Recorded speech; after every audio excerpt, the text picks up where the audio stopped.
इस कहानी के सभी पात्र और घटनाएं काल्पनिक हैं, जिसका किसी भी व्यक्ति या घटना से कोई संबंध नहीं है। यदि किसी घटना के साथ इसकी समानता होती है, तो इसे मात्र एक संयोग कहा जाएगा।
दिग दिगंत और अनंत तक गूंजायमान है।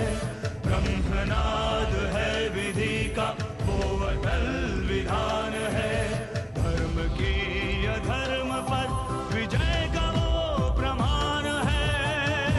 जायमान है वो अटल विधान है। विजय का वो प्रमाण है। ब्रह्मांड का महान योद्धा आर्यमान है।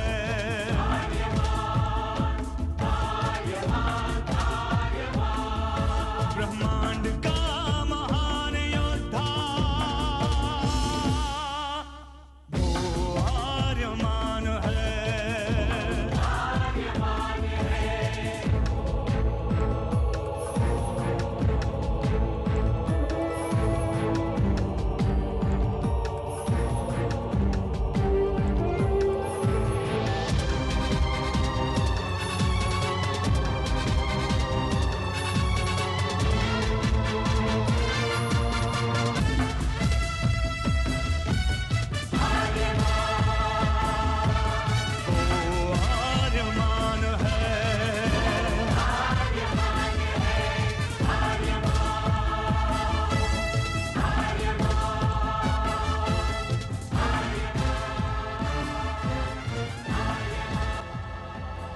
अनंत असीम ब्रह्मांड, अद्भुत, विशाल, विराट, जहां असंख्य आकाश गंगाएं प्रतिक्षण बनती रहती हैं, मिटती रहती हैं।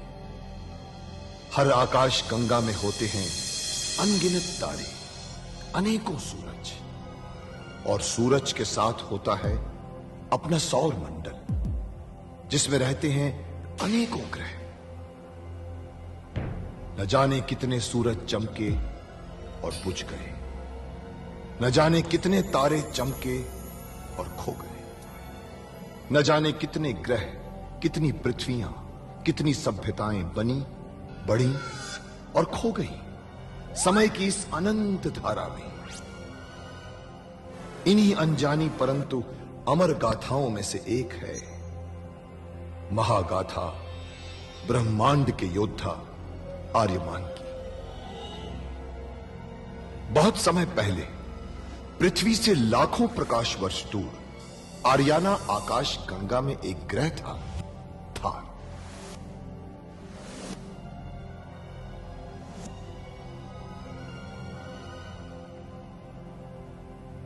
थार एक रेगिस्तान था, पानी की बूंद नहीं थी, फिर भी पूरे ब्रह्मांड के लिए मूल्यवान था थार, क्योंकि थार में थी ऐसी खाने जहां से दुर्लभ जीवनदायी पदार्थ निकलता था, जिसे थारस कहते थे। यह किसी भी ग्रह की जहरीली से जहरीली हवा को भी रासायनिक प्रक्रिया से प्राणवायु बना देता था, जीने के लायक बना देता था। कहावत थी, थारस जिसके वश में, पूरी आकाश गंगा उसके वश में। आर्याना आकाश गंगा की संरक्षक संस्था ओमियान के नियमों के अनुसार थारस को कोई भी व्यक्ति अपने वश में नहीं कर सकता था। यहां तक कि थार ग्रह का राजा जारांत भी नहीं। राजा होते हुए भी जारांत अपना राज्य गणतंत्र प्रणाली से चलाता था। खानों से निकलने वाले थारस का 25% भाग ही थार ग्रह के हिस्से में आता था। बाकी का हिस्सा ओसेक अंतरिक्ष संगठन में चला जाता था। ओसेक आर्याना आकाश गंगा के व्यापारियों का संगठन था और जिसका संचालन अंतरिक्ष में बनाए गए एक कृत्रिम ग्रह ओसेक से होता था। मगर ओसेक संगठन में कई व्यापारी ऐसे भी थे जो अति महत्वाकांक्षी थे, जो पूरे ब्रह्मांड में अपना आधिपत्य स्थापित करना चाहते थे। परंतु जब तक ओमियान था तब तक कोई कुछ नहीं कर सकता था। ओमियान अंतरिक्ष के लोगों की संरक्षक संस्था थी जो अंतरिक्ष के निवासियों के हितों का पूरा ध्यान रखती थी और अपनी शांति सेना के द्वारा संपूर्ण ब्रह्मांड में शांति और व्यवस्था बनाए रखती थी। इसी ओमियान संस्था का अध्यक्ष था महान होशिंग। होशिंग जिस ग्रह पर रहता था उस ग्रह का नाम था गुरुक्षेत्र, जहां आज छिड़ी हुई है एक महाजंग।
आर्यमान का गुरुदेव होशिंग को प्रणाम।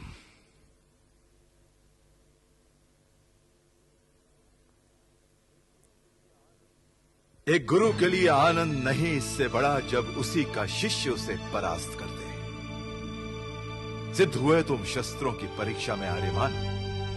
शास्त्रों की परीक्षा में भी मैंने नहीं पाया शिष्य तुमसे श्रेष्ठ। योद्धा नहीं है ब्रह्मांड में तुम्हारे समान। मुक्तिदाता होगे तुम ही आर्याना आकाश गंगा के। आपके आशीर्वाद से सब कुछ संभव है आचार्य।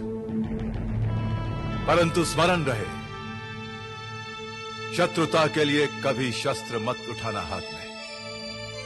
शस्त्र उठाना सदैव शास्त्रों के सम्मान के लिए, धर्म की रक्षा के लिए। शक्ति की सार्थकता होती है तभी जब वो बनती है भुजा दुर्बलों की, आंख अंधों की, आवाज गूंगों की। जितना मेरे पास था मैंने तुझे दिया आर्यमान, शेष तुझे सीखना है जीवन से। मेरे जीवन तो आपके चरणों में है आचार्य। आपके वचन मेरे लिए शास्त्र हैं और आपके इशारे मेरे लिए आदेश। और ये कुरुक्षेत्र मेरे लिए विश्व है आचार्य। मुझे और कुछ नहीं चाहिए, मुझे और कुछ नहीं चाहिए। गुरु शिष्य का गर्भ होता है आर्यमान, और एक ना एक दिन गर्भ तो छोड़ना ही पड़ता है जीने के लिए। समय से अधिक रहना गर्भ में हानिकारक होता है दोनों के लिए। तेरा जन्म नहीं हुआ इस गुरु क्षेत्र से बंधे रहने के लिए। अनंत ब्रह्मांड है तेरी कर्म भूमि, और तेरा कर्म है मुक्ति आर्याना अंतरिक्ष की। आर्याना, अंतरिक्ष, ब्रह्मांड, मेरे कंधों पर इतना बोझ मत डालिए आचार्य। मैं तो केवल आपका शिष्य रहकर ही संतुष्ट हूं। शिष्य रहकर संतुष्ट है, केवल संतोष तेरी नियति नहीं है आर्यमान। तेरी भुजाओं में अंतरिक्ष का भविष्य है। स्वप्न है तू जिसे देखा है आर्याना ने शताब्दियों से अपनी मुक्ति के लिए। तू ना तो गुरु क्षेत्र का था, ना गुरु क्षेत्र का है, ना गुरु क्षेत्र का रहेगा। अरे गुरु क्षेत्र तो मात्र एक पड़ाव था तेरी अनंत यात्रा में। तो फिर मैं कौन हूं आचार्य? मेरा परिचय क्या है? मुझे आज तक नहीं बताया गया है कि मेरे माँ बाप कौन है, कहां जन्मा हूं मैं, कैसे यहां आया हूं, कहां से आया हूं, कहां जाऊंगा मैं।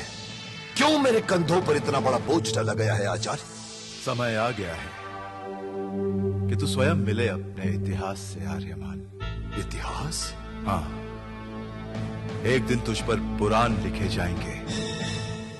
बनेगा तेरा इतिहास महागाथा ब्रह्मांड की। प्रारंभ होती है जन्म से कई प्रकाश वर्ष पहले, जब हुआ था इस अंतरिक्ष का सबसे भयानक परमाणु युद्ध। लाखों ग्रह और उपग्रह तो क्या, तारे तक झुलस गए थे इस महायुद्ध में। बचे हुए ग्रहों के लोगों ने अपने प्रतिनिधि बुलाए शांति की स्थापना के लिए, ओमियान की स्थापना के लिए। तब से ओमियान के संरक्षक शांति और व्यवस्था रखते आए हैं अंतरिक्ष में अपनी शांति सेना से। अध्यक्ष रहा हूं मैं तब से ओमियान का। लेकिन जीवन चलता नहीं केवल शुभ से, अशुभ का प्रतीक भी आता रहता है। बार बार कोई ना कोई आता रहता है शांति भंग करने के लिए। ऐसा ही एक प्रतीक था उसे एक व्यापार संघ का महासामंत तारक, मेरा ही एक बिगड़ा हुआ शिष्य। नारक अति महत्वाकांक्षी था। उसने मेरी शिक्षा का दुरुपयोग किया। अधिक धन कमाने के लालच में उसने कई व्यापारियों की हत्या कर दी और उनके व्यापार पर अपना अधिकार जमा लिया। उसने इतना धन इकट्ठा कर लिया कि थार नरेश चारांत को भी चालाकी से अपने जाल में फंसा दिया और जीवन उपयोगी थारस पर अपना ठेका जमा लिया। समस्त ब्रह्मांड में वो अपनी मनमानी करने लगा।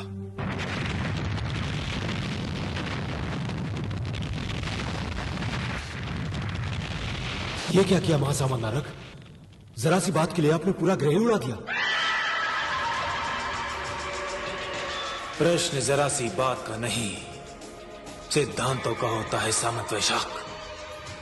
जरा सी खरोंच आगे चलकर नासूर बन जाती है, इसलिए इसका इलाज पहले ही आवश्यक होता है। ये कैसा इलाज? उसने आपका एक छोटा सा प्रस्ताव नहीं माना, उसके लिए आपने करोड़ों लोगों की जानें ले ली।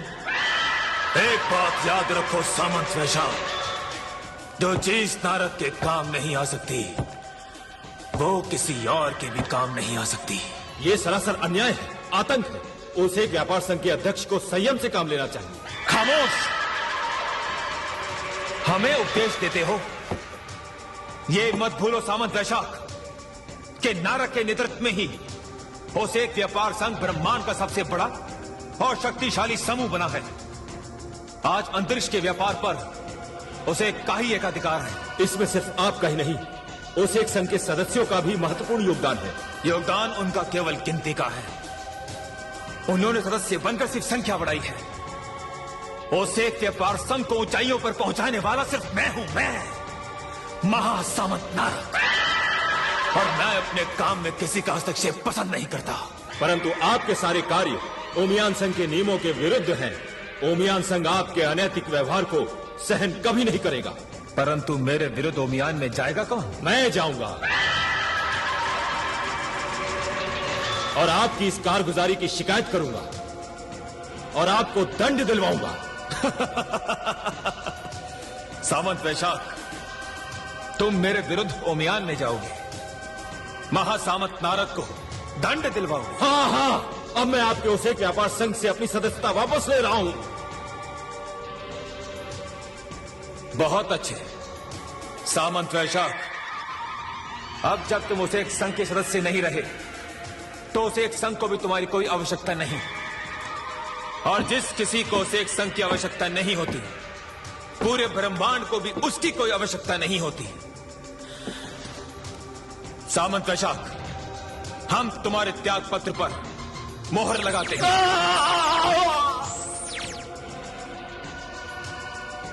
नारद की महत्वाकांक्षा ब्रह्मांड से भी बड़ी है, तो उसके सामने यह हरियाणा आकाश गंगा का चीज है। जो हमारी महत्वाकांक्षा के विरोध में सर उठाएगा, वो सर इसी प्रकार कुचल दिया जाएगा। हरियाणा तो नारद के विजय अभियान का प्रथम चरण है। उस पर अधिकार करने के लिए पहले हमें थार ग्रह के महाराज जारांत के थारस पर पूरा अधिकार प्राप्त करना होगा, और उसके बाद ओसेक व्यापार संघ के अंतरिक्ष यान ब्रह्मांड की दूसरी आकाश गंगाओं की यात्रा करेंगे, उन पर विजय प्राप्त करेंगे। ओसेक को ब्रह्मांड के कोने कोने में पहुंचाने का सपना देखा है महासामंत नारद ने। अगर कोई हमारी महत्वाकांक्षा के विरोध में खड़ा होने की कोशिश करेगा, तो उसे नारद से भी बड़ा सपना देखना चाहिए, और उसके पास नारद से भी ज्यादा खतरनाक दिमाग होना चाहिए। प्रणाम महासामंत नारद। जाबू नरेश शोर ने क्या उत्तर दिया दूत? जी ये अटक अटक कर क्या बोल रहे हैं? साफ साफ क्यों नहीं बोलते? जाबू ग्रह के राजा शोर ने अपनी पुत्री के साथ आपके विवाह प्रस्ताव को अस्वीकार कर दिया है। क्या? और तुम बुजदिलों की तरह वापस आ गए। आगे मुझे कदम बढ़ाने की आपकी आज्ञा नहीं थी महासामंत नारद। मूर्ख, ऐसे मामलों में नारद की आज्ञा की आवश्यकता नहीं होती। उस बुड्ढे की इतनी हिम्मत कि हमारे प्रस्ताव को ठुकरा दे। दूत जी, जाबू ग्रह पर आक्रमण की तैयारी करो। क्या करने का निशान हमारे अंतरिक्ष की चीज शायद तभी बुलाई थी मैंने आपातकालीन सभा ओमियान की।